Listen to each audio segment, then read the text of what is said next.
Everyone, I'm Brock with PDQ, and today we're taking a look at a little known feature called Fast Startup. Fast Startup was introduced, as far as I can tell, back in Windows 8, among some other less likable things. But it sounds great, right? Fast Startup, what does it do? Well, it helps your computer boot faster, and it's fairly significant. I did a little bit of testing on my laptop, and on average, booting with Fast Startup enabled, it was taking about 19 seconds. If I disabled Fast Startup, it took me about 26, 27 seconds. So, I mean, with that small time frame, that's pretty significant difference. But if you're like me and you don't want to work too hard, what's the point of having your computer boot that much faster, right? So I wanted to look at how to disable it today. And it turns out there's a few ways that we can do that.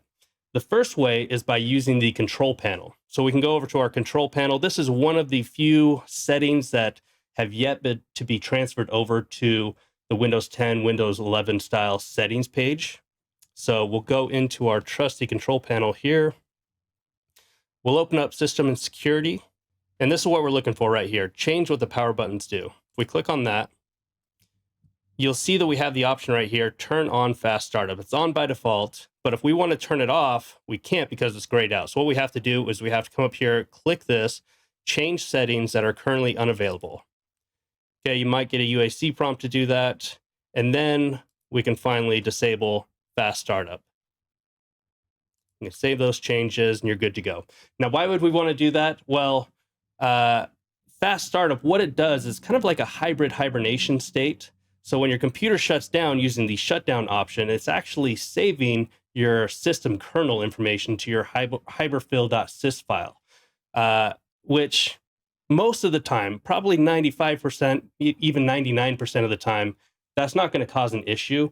The only time it might cause an issue would be like if you're experiencing issues and you're wanting to restart your computer to try to diagnose something, specifically if it's like driver related. That, or if you're installing updates, it's better to do a restart because that won't use that Fast Startup option. So those are a couple reasons why you might want to disable it. However, if you want to disable it for like your entire organization, we can actually use PDQ Deploy and PDQ Connect to do that.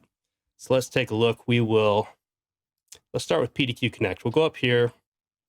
We'll create a package.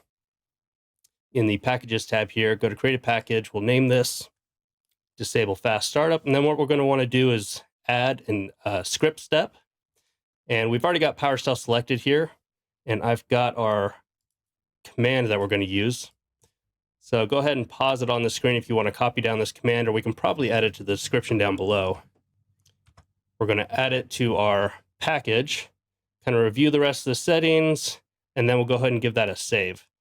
And what that's going to do is that's actually just going to modify the registry. So we can deploy that out, and that's going to just modify that one value to disable Fast Startup.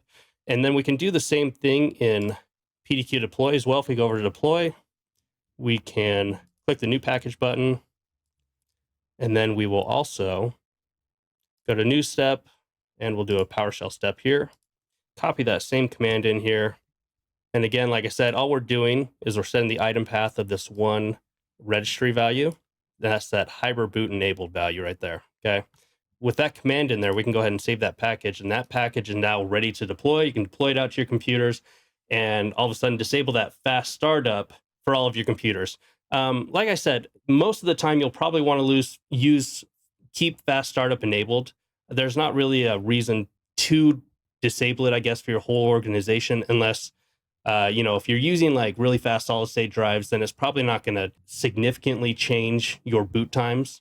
But if you're using like hard disk drives, things like that, traditional spinning disk drives, that might actually change your boot time significantly. Anyways, guys, that's how to do it. That's how to disable Fast Startup. It can really just help you if you're diagnosing things, troubleshooting things, to disable that so you're not saving that Windows system kernel. Or you can use the restart method.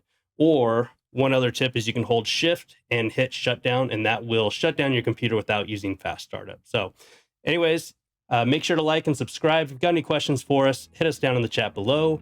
For PDQ, I'm Brock.